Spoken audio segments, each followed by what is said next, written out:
स्वागत है आप सभी का। आपके साथ मैं हूं सोनल। आप देख रहे हैं तीन खबर सबकी नजर। जिन तीन खबरों पर आज हमारी नजर रहने वाली है उनमें महाराष्ट्र की राजनीति से जुड़ी सबसे पहले खबर होगी। यहाँ एनसीपी नेता अजीत पवार के बीजेपी गठबंधन सरकार के साथ जाने की अटकलें लगाई जा रही हैं। हालांकि इस मुद्दे पर शरद पवार ने बयान देकर खंडन कर दिया। दूसरी खबर मध्य प्रदेश से होगी, जहां बुरहानपुर में आरएसएस के सर संघ चालक मोहन भागवत ने कहा है कि संघ की देश में अपनी कोई संपत्ति नहीं है। यहां तक कि नागपुर में संघ मुख्यालय का भवन भी संघ के नाम पर नहीं है। तीसरी खबर छत्तीसगढ़ से होगी, जहां प्रदेश में कांग्रेस के सह प्रभारी विजय जांगिड़ ने साफ किया कि अगर कार्यकर्ताओं के साथ राय मशवरे और सर्वे में किसी विधायक के जीतने के आसार नहीं होंगे तो उसे टिकट नहीं दी जाएगी। तो ये तीन खबरें हैं जिन पर हमारी नजर रहेगी। आइए सबसे पहले बात करते हैं महाराष्ट्र में आए सियासी भूचाल के बारे में। आपको बता दें कि महाराष्ट्र में आने वाले दिनों में बड़ा सियासी उलटफेर देखने को मिल सकता है। एनसीपी नेता अजीत पवार के बीजेपी में शामिल होने की अटकलों के बीच ये बात लगातार सामने आ रही है कि अजीत पवार एक बार फिर से भाजपा शिंदे के साथ सहयोगी बनने के लिए पार्टी में समर्थन जुटा रहे हैं। सूत्रों के मुताबिक एनसीपी के 53 विधायकों में से लगभग 30 से 34 विधायकों ने अजीत पवार को भाजपा के साथ हाथ मिलाने और शिंदे फडणवीस सरकार का हिस्सा बनने के लिए समर्थन दे दिया। जिन नेताओं का अजीत पवार को समर्थन है उनमें प्रफुल्ल पटेल, सुनील तटकरे, छगन भुजबल, धनंजय मुंडे जैसे प्रमुख चेहरे शामिल हैं। वहीं प्रदेश एनसीपी अध्यक्ष जयंत पाटिल और जितेंद्र अवध बीजेपी से हाथ मिलाने के पक्ष में नहीं हैं। अजीत पवार के बीजेपी में शामिल होने की अटकलों के बीच एनसीपी सुप्रीमो शरद पवार की बेटी सुप्रिया सुले ने भी बड़ा दावा किया। सुप्रिया सुले ने कहा कि अगले 2 हफ्तों में 2 बड़े सियासी विस्फोट होंगे। सुप्रिया सुले ने आगे कहा कि एक नहीं बल्कि 2 राजनीतिक भूचाल आएंगे, एक दिल्ली में और दूसरा महाराष्ट्र में। तो इस समय यदि किसी की नज़र राजनीति के हिसाब से कहीं है तो वो महाराष्ट्र में है, क्योंकि महाराष्ट्र में लगातार जिस तरह से खबरें निकल कर आ रही है उसके बाद ये संकेत मिल रहे हैं कि कोई बड़ा उलटफेर हो सकता है, तगड़ा झटका शरद पवार को लग सकता है। और इस बीच खबरें इस तरह की है कि 30 से 34 विधायक ऐसे जो अजीत पवार के नेतृत्व में बीजेपी में शामिल हो सकते हैं।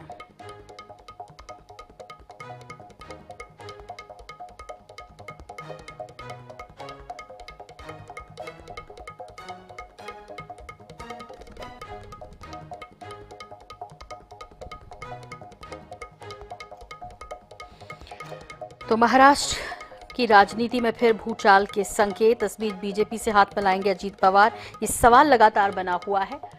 और हमारे साथ इस वक्त वरिष्ठ पत्रकार अभिमन्यु शितोले जी भी जुड़ रहे हैं। अभिमन्यु जी, स्वागत है आपका NH24/7 पर। और आपसे ये भी समझना चाहेंगे कि ये जो सवाल है, ये उठापटक को लेकर जो सवाल है महाराष्ट्र में, क्या कुछ इस वक्त की ताज़ा जानकारी आपके पास, क्या अपडेट? साथ ही साथ ये भी जानना चाहेंगे कि किस तरफ जाएगी अब महाराष्ट्र की सियासत, क्या समझना चाहिए इसे? देखिए, जिस तरह से खबरें आ रही हैं और जी अभिमन्यु जी, शायद संपर्क टूट गया, एक बार फिर से कनेक्ट करने की कोशिश करते हैं। तो महाराष्ट्र में आने वाले दिनों में बड़ा सियासी उलटफेर देखने को मिल सकता है। एनसीपी नेता अजीत पवार के बीजेपी में शामिल होने की अटकलों के बीच ये बात सामने आ रही है कि अजीत पवार एक बार फिर से भाजपा शिंदे के साथ सहयोगी बनने के लिए पार्टी में समर्थन जुटा रहे हैं। सूत्रों के मुताबिक एनसीपी के 53 विधायकों में से लगभग 30 से 34 विधायकों ने अजीत पवार को भाजपा के साथ हाथ मिलाने और शिंदे फडणवीस सरकार का हिस्सा बनने के लिए समर्थन दे दिया है। अभिमन्यु शितोले जी, जो कि वरिष्ठ पत्रकार हैं, हमारे साथ एक बार फिर से कनेक्ट हो गए हैं। अभिमन्यु जी, आपसे समझना चाहेंगे कि किस ओर बढ़ रही है महाराष्ट्र की राजनीति इन सब बयानबाजियों के बीच। जैसा कि कहा गया, सुप्रिया सुले ने भी कहा कि 2 बड़े धमाके दिल्ली में भी महाराष्ट्र में भी आने वाले समय में, और उस पर अजीत पवार का 30-34 विधायकों के साथ बीजेपी में जाने के मिलते संकेत।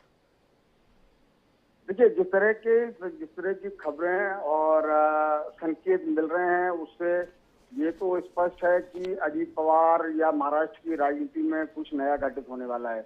लेकिन सबसे चौंकाने वाली बात यह है कि अजीत पवार के बीजेपी में जाने की इतनी खबरें और अटकलों के बावजूद एनसीपी का कोई बड़ा नेता इस बात का खंडन नहीं कर रहा है, जबकि बीजेपी की ओर से लगातार बार बार ये कहा जा रहा है कि अजीत पवार अगर बीजेपी में आते हैं तो उनका हम स्वागत करेंगे।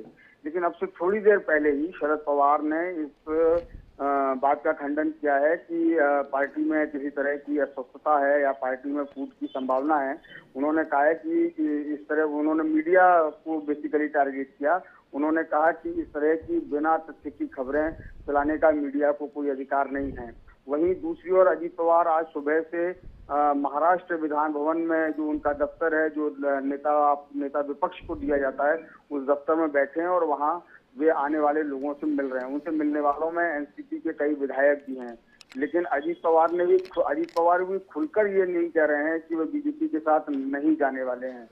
तो मुझे ऐसा लगता है कि ये एक बीच का रास्ता शायद एनसीपी के भीतर इस बात पर सहमति बनी है कि शरद पवार जो है वो विपक्ष में रहें, महाविकास आघाड़ी में रहें और अजीत पवार के नेतृत्व में एनसीपी विधायकों का एक अलग दल सत्ता पक्ष के साथ रहे। हो सकता है वो बीजेपी में शामिल नहीं हो, लेकिन किसानों के मुद्दे पर, राज्य के विकास के मुद्दे पर महाराष्ट्र की शिंदे फडणवीस सरकार को बाहर से समर्थन दे, ऐसी भी एक संभावनाएं जताई जा रही हैं। यानी केंद्र और बीजेपी और विपक्ष दोनों तरफ जो है पवार का परिवार जो है वो अपना पैर रखना चाहते हैं, दो नावों पर पैर रखकर सफर करना चाहते हैं। इस तरह की भी एक अटकल, एक संभावना, एक कयास लगाया जा रहा है इस पूरे दौर में। जी बिल्कुल। अभिमन्यु जी, इस तरह की भी खबरें थी या कहें वो अफवाह थी जिसका हालांकि खंडन कर रहे हैं कि गृह मंत्री अमित शाह से भी मुलाकात की अजीत पवार ने। इस तरह की खबर पिछले दिनों एक अंग्रेजी अखबार ने यहाँ मुंबई में चलाई थी कि बीच में जब पिछले शनिवार को अजीत पवार नॉट रीचेबल हुए थे तो वे एक चार्टर्ड प्लेन से केंद्रीय गृह मंत्री अमित शाह से मिलने गए थे। लेकिन अजीत पवार का जो खंडन आया है वो इस बारे में है कि रविवार को जब अमित शाह मुंबई में थे तो उन्होंने अमित शाह से कोई मुलाकात नहीं की। लेकिन जो मूल खबर थी वो मूल खबर ये थी कि चार्टर्ड प्लेन से अजीत पवार दिल्ली गए थे अमित शाह से मिलने। उस बारे में कोई खंडन उनका नहीं आया है। लेकिन सवाल इसलिए है और शक इसलिए भी है कि अजीत पवार उस दिन अपनी सारी सिक्योरिटी छोड़कर, सारा कॉन्वॉय छोड़कर अचानक से लापता हो गए थे और पूरी रात लापता रहे थे। और दूसरे दिन वो सुबह आए थे, उन्होंने कहा था कि मेरी तबीयत ठीक नहीं थी, मेरा पित्त बढ़ गया था, इसके लिए मैं आराम करने चला गया था। लेकिन जो खबरें आई हैं उसके बारे में उनका कोई खंडन उन्होंने नहीं किया है। इसलिए इस तरह की अटकलें या कहें इस तरह के कयास लगातार जारी हैं कि अजीत पवार और बीजेपी के बीच में कुछ ऐसा पक रहा है। और उसका संदर्भ जो दिया जा रहा है, उसका संदर्भ यह है कि सुप्रीम कोर्ट में शिवसेना का जो मामला चल रहा है उसमें 16 विधायकों की अपात्रता का जो मामला है, उस फैसले से क्या असर हो सकते हैं। उस फैसले में अगर 16 विधायकों को अपात्र करा दिया जाता है या उससे ज्यादा। अभिमन्यु जी, बहुत संक्षेप में, जो एनसीपी सुप्रीमो शरद पवार की बेटी सुप्रिया सुले ने कहा, उसको किस तरह समझा जाना चाहिए? और बड़ा दावा कर रही है महाराष्ट्र और दिल्ली दोनों को लेकर है कि उनका इशारा वो जो मैं आपको भी बता रहा था, वो दिल्ली का भूकंप मतलब वो सुप्रीम कोर्ट का फैसला हो सकता है और महाराष्ट्र का भूकंप ये हो सकता है कि या तो अजीत पवार या फिर शिंदे सरकार का पता। ये दो कयास लगाए जा सकते हैं। जी, बहुत बहुत शुक्रिया अभिमन्यु जी, बहुत धन्यवाद हमसे बात करने के लिए आपका। और अब दूसरी खबर जो कि मध्य प्रदेश से है। बुरहानपुर में आरएसएस के सर संघ चालक डॉक्टर मोहन भागवत ने बड़ा बयान दिया। मोहन भागवत ने कहा कि पूरे देश में संघ के नाम पर कुछ भी नहीं है, यहाँ तक कि संघ का नागपुर कार्यालय भी संघ के नाम पर नहीं है। सबके लिए अलग अलग न्यास है, संघ के नाम पर कुछ नहीं है। संघ का जो कार्यालय नागपुर में है, जिसे प्रधान कार्यालय कहते हैं, वो डॉक्टर हेडगेवार भवन भी संघ के नाम नहीं है। जो भी सर संघ चालक होता है उसके नाम पर आ जाता है, बदलते रहता है। भागवत ने आगे कहा कि हमारे अंदर स्वामित्व का भाव नहीं है, सब कुछ आत्मीयता के साथ जुड़ा है। संघ पूरे समाज को अपना मानता है। संघ एक दिन समाज का रूप बन जाएगा, हिंदू समाज ही संघ बन जाएगा। भागवत ने कहा कि हमें पूरे समाज को संगठित करना है, न कि समाज में अपना संगठन खड़ा करना है।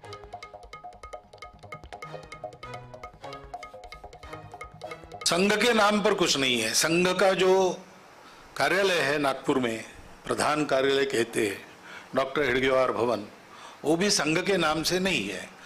जो सरसंघ चालक होता है उसके नाम पर वो आ जाता है, बदलते रहता है। तो इसका मतलब अपना शब्द में मालकियत का भाव नहीं है।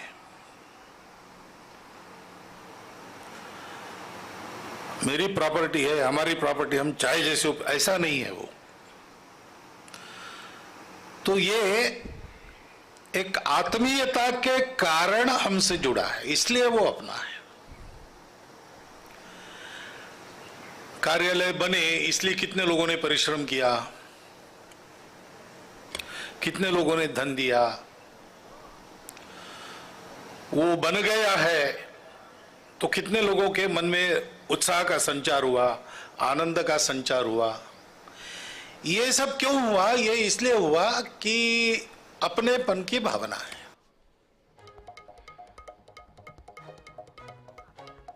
और इसी बीच हमारे साथ जुड़ रही हैं प्राची अधिकारी जी, संघ समर्थक हैं। प्राची जी, आपसे समझना चाहेंगे कि ये जो कुछ कहा डॉक्टर मोहन भागवत ने, इसे किस रूप में देखा जाना चाहिए? हालांकि उन्होंने बड़ा स्पष्ट किया कि हमें संगठन खड़ा नहीं करना, बल्कि हमें समाज को संगठित करना है। जी नमस्कार, बहुत अच्छी बात कही है और ये सत्य भी है। आप खुद ही सोचिए, संघ कोई रजिस्टर्ड संस्था नहीं है, ना संघ का कोई अपनी कोई संपत्ति है। संघ में हर साल गुरु दक्षिणा प्रोग्राम होता है, कभी कभी 2 बार, कभी कभी 1 बार। तो उसमें सब लोग अपनी स्वेच्छा से दान देते हैं। कोई 100 रुपया देता है, कोई 200 रुपया देता है, कोई 1000 देता है, कोई 50 रुपए देता है। सबकी अपनी स्वेच्छा होती है। स्वयं सेवक जो है अपनी अपनी जगह से इकट्ठा करके ला के देते हैं। कोई 10,000 ला के देता है कि हमने मोहल्ले से इतना इकट्ठा करें। तो इसी तरह से संघ चलता है।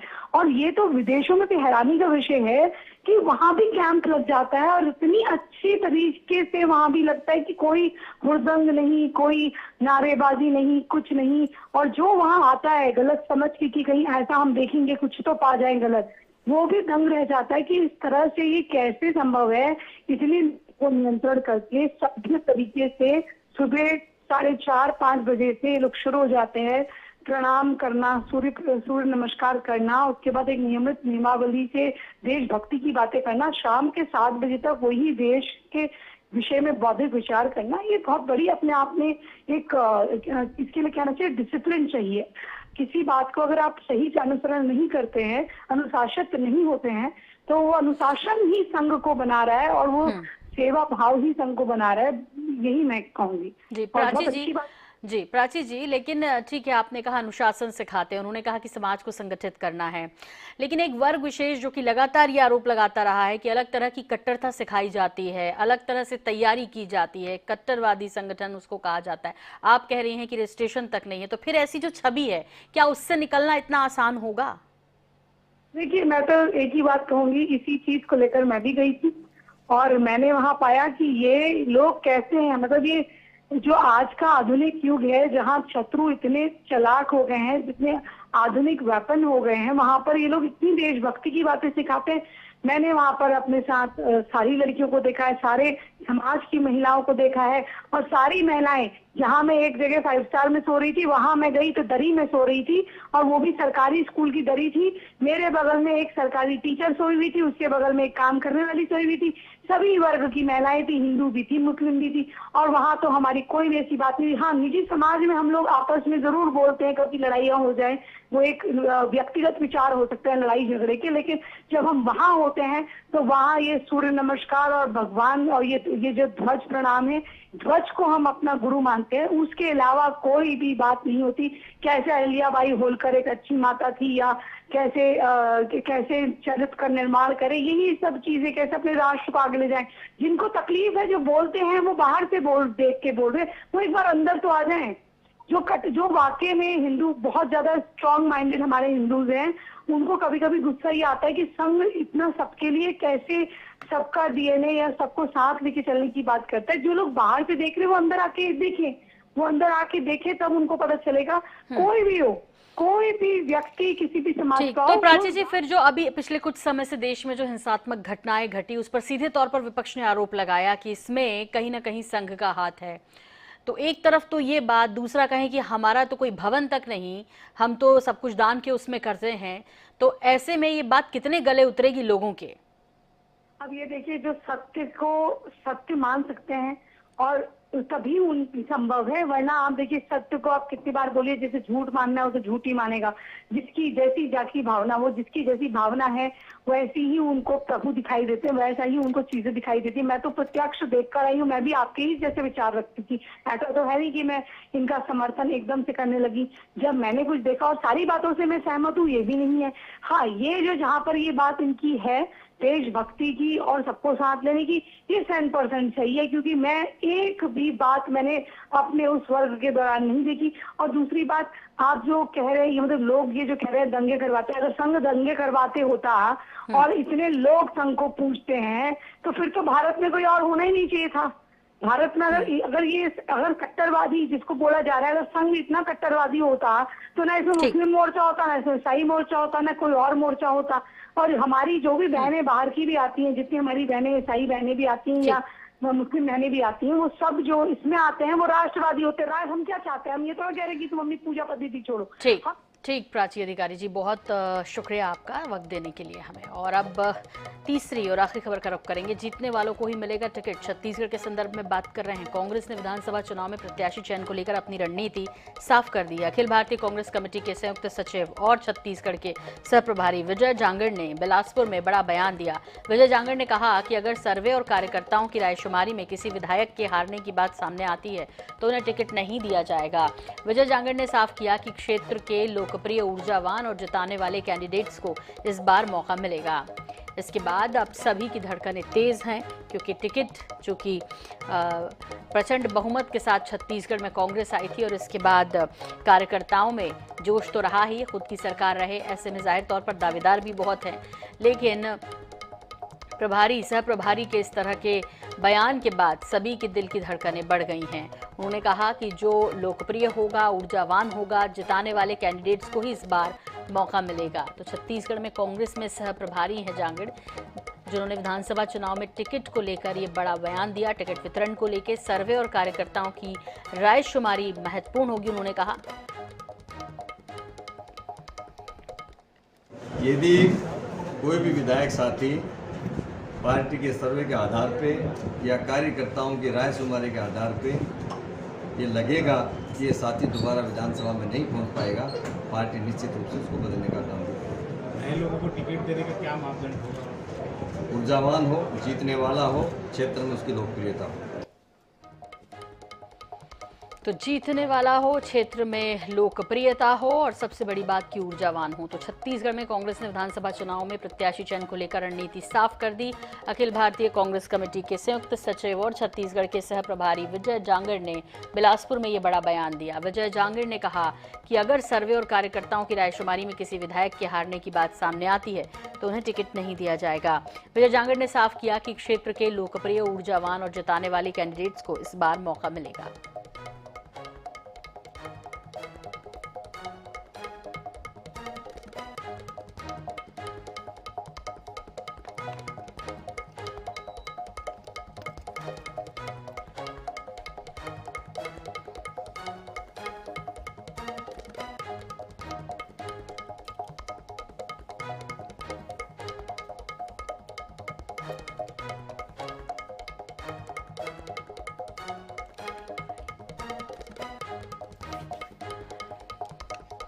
तो हारने की संभावना होने पर टिकट नहीं देगी छत्तीसगढ़ कांग्रेस।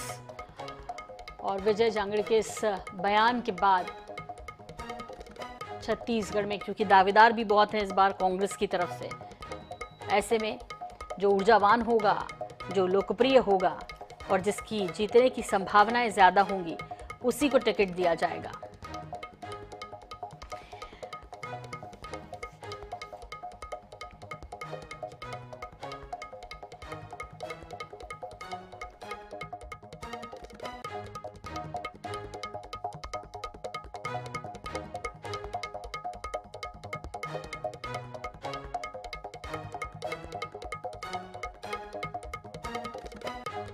प्रदेश मीडिया प्रभारी बीजेपी के अमित चिमनानी जी इस वक्त हमारे साथ जुड़ गए इस खबर पर। अमित चिमनानी जी, आपसे समझना चाहेंगे, कांग्रेस ने तय कर लिया कि कांग्रेस उन्हीं को टिकट देगी जिन कैंडिडेट्स में जीतने की संभावना हो, जो ऊर्जावान हो, जो लोकप्रिय हो। तो कांग्रेस ने टिकट वितरण को लेकर अपनी रणनीति साफ कर दी है। क्या कहेंगे इस पे, क्या प्रतिक्रिया? जोश है और जाहिर तौर पे दावेदार भी ज्यादा हैं। देखिए, जहाँ पर भी राष्ट्रीय लोग जा रहे हैं कांग्रेस के, वहाँ पे कांग्रेस के कार्यकर्ता उनके सामने ही लड़ रहे हैं। बिलासपुर की घटना हमने देखी, उसके पहले हमने कोरबा की घटना देखी कि लगातार लोग शिकायत कर रहे हैं, कार्यकर्ता एक दूसरे के बारे में बता रहे हैं। तो ऐसे में जब संगठन में भारी रोष है, जब मंत्रियों की आपस में नहीं बन रही है, मुख्यमंत्री जी का एक अलग खेमा चलता है, तो ऐसे में संगठन कितना प्रभावी होगा, किस प्रकार से कार्यकर्ता किस प्रत्याशी को सपोर्ट करेंगे, ये कांग्रेस के लिए एक बहुत बड़ी चुनौती है, जिसे वो भले अस्वीकार कर रही है, लेकिन बार बार उनके कार्यकर्ता बता रहे हैं कि जिस बात को कांग्रेस का संगठन दरकिनार करना चाहता है वो बात अंदर तक है। कार्यकर्ताओं की नाराजगी को लेकर के कांग्रेस मुझे लगता है भारी हार का सामना कर सकती है। जी, ऐसे में अमित जी, कांग्रेस तो चूंकि सत्ता में भी है और उन्होंने अपनी रणनीति भी साफ कर दी उम्मीदवारों को, किस तरह से उम्मीदवारों का चयन किया जाएगा टिकट वितरण के दौरान। लेकिन बीजेपी की रणनीति की बात करें तो वो किस तरह से होगी? ये बहुत साधारण कांग्रेस की तरफ से बात आई कि जो जीतने वाला होगा उसे देंगे। ये तो हर पार्टी कहती भी है, सोचती भी है और इम्प्लीमेंट करने का प्रयास भी करती है। बीजेपी का एक अलग प्रोसेस है जिसमें कई सर्वे के आधार पर, कार्यकर्ताओं के फीडबैक के आधार पर, प्रत्याशियों की सक्रियता के आधार पर, सामाजिक क्षेत्र, राजनीतिक क्षेत्र में सेवा के कितने काम किए, कैसा उनका परफॉर्मेंस है, कैसी उनकी छवि है, ऐसे बहुत सारे फैक्टर्स होते हैं। एक जनप्रतिनिधि बनने के लिए जो भी एक व्यक्ति के अंदर होना चाहिए उसकी जांच भारतीय जनता पार्टी करती है और उसके बाद ही उस क्षेत्र में उसको अवसर मिलता है। इसीलिए परफॉर्मेंस रेशो आप देखेंगे तो बीजेपी के लोगों का बहुत ज्यादा होता है, क्योंकि प्रत्याशी चयन को लेकर के एक पारदर्शी प्रक्रिया का पालन होता है। अजय गंगवानी जी भी हमारे साथ हैं, प्रदेश प्रवक्ता कांग्रेस के प्रवक्ता हैं, हमारे साथ इस वक्त जुड़ गए हैं। अजय जी, आपसे समझना चाहेंगे कि अभी अमित चिमनानी जी कह रहे थे कि वाकई में इतनी खींचतान है इस तरह से जो सामने दृश्यों में देखने को मिलता है जब भी कुछ वीडियो आते हैं और बैठक होती है या कुछ ऐसा कार्यक्रम होता है जिसमें तमाम कार्यकर्ता मिलते हैं, तो ये साफ स्पष्ट दिखाई देता इतना आसान भी नहीं होगा। देखिए, कहीं ना कहीं ये भारतीय जनता पार्टी का झूठ और भ्रम फैलाने का चरित्र है। आज अमित चिमनानी इस बात को बहुत अच्छे से जानते हैं कि भारतीय जनता पार्टी की गिनती के 14 विधायक हैं और ये 14 विधायक 6-6 गुटों में बटे हैं। पूर्व मुख्यमंत्री रमन सिंह जी का अलग गुट है, बृजमोहन अग्रवाल जी का अलग गुट है, अजय चंद्राकर जी का अलग गुट है, सरोज पांडे जी का अलग गुट है। और कहीं ना कहीं गुटी राजनीति का ही नतीजा है कि दिल्ली का जो केंद्रीय नेतृत्व है किसी को मुख्यमंत्री के चेहरे का दावेदार घोषित नहीं करना चाहता, क्योंकि वो जानता है कि पहले से सिर्फ फुटबॉल मची हुई है। अगर किसी को मुख्यमंत्री का चेहरा प्रोजेक्ट किया जाएगा तो स्थितियां और बद से बदतर होंगी। लेकिन कहीं ना कहीं देखिए, कांग्रेस पार्टी की बात करूं, संगठन में एक सतत प्रक्रिया होती है। कहीं ना कहीं माननीय मुख्यमंत्री भूपेश बघेल जी सारे विधानसभाओं में व्यक्तिगत रूप से पहुंचकर सरकारी योजनाओं की क्या वस्तुस्थिति है, कितना उसको लाभ मिल पा रहा है, वहां के जनप्रतिनिधि की क्या इमेज है, क्या वो जनता के बीच जाकर उनकी समस्याओं को सुनकर उनकी बेहतरी के लिए प्रयास कर रहा है, ये सारे फीडबैक व्यक्तिगत रूप से ले रहे हैं। और कहीं ना कहीं दिल्ली की जो केंद्रीय नेतृत्व है वो भी अपनी तरफ से आंतरिक सर्वे करता है। जो आने वाले जो 2023 के विधानसभा चुनाव है, 7 महीने में कांग्रेस पार्टी एक ब्लूप्रिंट, एक रोड मैप, एक पूरी कार्य योजना लेकर चल रही है। और देखिए, लगातार 5 जो चुनाव हुए, 83 पंचायत चुनाव हो, नगरीय निकाय चुनाव हो, सारे चुनाव परिणाम बता रहे हैं कि भूपेश बघेल जी का छत्तीसगढ़ मॉडल न केवल देश में, पूरे छत्तीसगढ़ में स्थापित हो चुका है और उसका हमको लगातार मिल रहा है। अजय जी, अमित चिमनानी जी के पास खोने को कुछ नहीं है, आपके पास है, इसलिए समस्या जो वो आपकी बड़ी हुई है। टिकट वितरण के बाद जो भूचाल आएगा उसको लेकर चिंतित हो रहे थे अमित चिमनानी जी, आप तो बीजेपी की चिंता करने लगे। अमित जी, बहुत संक्षेप में कुछ काउंटर करना है अजय जी को, जो उन्होंने कहा कि गुट तो आपके यहाँ है, दरअसल परेशानी तो आपको है, इसीलिए अब तक स्थिति साफ नहीं कर पाए। देखिए, अभी उन्होंने एक और आरोप लगाया कि मतलब ये चीजें भ्रामक हैं। तो हम सबने अभी वीडियो देखे बिलासपुर और कोरबा के कि कैसे कांग्रेस के नेता आपस में लड़ रहे थे, प्रत्यक्षम किम प्रमाणम। और जब से शैलजा जी आई हैं, शिकायतों का अंबार है, उन्होंने खुद मंत्रियों को कहा है कि कार्यकर्ताओं को आप मंच पे स्थान नहीं देते, मंच पे बिठाइए, नेताओं को आप दरकिनार मत करिए। बीच में तो एक लेटर जारी हुआ, हर मंत्री अपने अपने प्रवास में जब जाए तो अनिवार्य रूप से एक बैठक लेगा जिसमें सिर्फ कार्यकर्ताओं और वहां के नेताओं को संतुष्ट करने का काम होगा। तो ये अपनी जो प्रभारी हैं उसके लेटर को अगर जुटला रहे हैं तो फिर ठीक है। चलिए, तो अपने कार्यकर्ताओं को मनाना और कार्यकर्ताओं में वो बनाए रखना विश्वास, ये दोनों ही के लिए इतना आसान नहीं होगा। फिलहाल बहुत शुक्रिया आप दोनों का वक्त हमें देने के लिए, और इसी के साथ 3 खबर में इतना ही। मुझे भी दीजिए इजाजत। नमस्कार।